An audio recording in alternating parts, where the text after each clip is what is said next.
Now, my brain isn't very big, but I had a multi-billion-dollar idea. We know Nike and Jordan, right? They make billions of dollars a year, and they make those billions off of the same shoe. They've been producing those shoes since the 1990s. That's 30 years. In the next 10 years, people still gonna be buying them. It's like, it's a tradition to buy Nike and Timberlands. Like, we all know somebody who owns some Jordans. We all want some Nikes or some Timberlands. That's why they make so much money. Everybody, it doesn't matter your skin color. It don't matter where you live at. Everybody wants these shoes. It's this thing called cars. You know, the multi-trillion-dollar business that literally exists everywhere on the planet. Even if you hate cars, you cannot escape cars. So we've been making cars for a really long time. And there's cars that millions of niggas want, but they don't produce them anymore. You can't unlock your inner Burt Reynolds and buy a Trans Am. Now here's going to be my prime example for this video. Ooh, this car looks so good. Every time I'm watching Dukes of Hazzard and it generally be on screen, I take my pants off. I be watching Dukes of Hazzard with my pants off. There is people who make second-gen Charger body kit that can fit onto new Challengers. And in my opinion, these are hideous. It looks like if you took a Charger and you squished it, like you made it shorter and made it fat.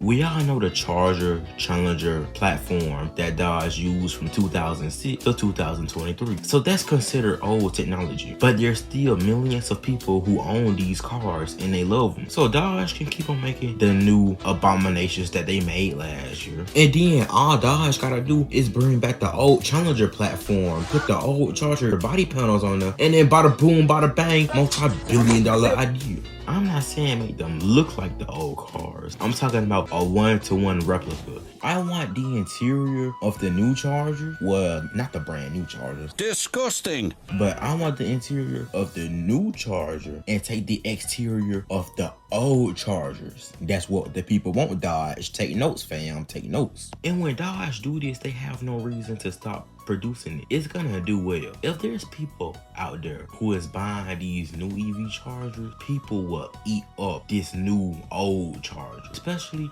if you make a Hellcat version, every YN, every old head, everybody is gonna be flying to Dodge dealerships buying one. As we all know, car manufacturers aren't doing this because it's a risk. What if they do all this, spend all this money, and they don't make their money back? Now, a prime example is Dodge themselves. And back when they was making the Charger, the Challenger, the 300, all on the same platform, they was raking in $9 billion a year. And at the time, the technology they was using was kind of old. So they was barely spending any money producing these cars, and they was making $9 billion a year. The reason why people loved the cars so much was because they was so much like the classic cars, yet at the same time, they had modern day technology. And then another prime example is Mercedes, the G-Wagon. Everybody you know wants a G-Wagon. White, black, it don't matter how old or how young you is. Everybody wants a G-Wagon. And Mercedes makes $10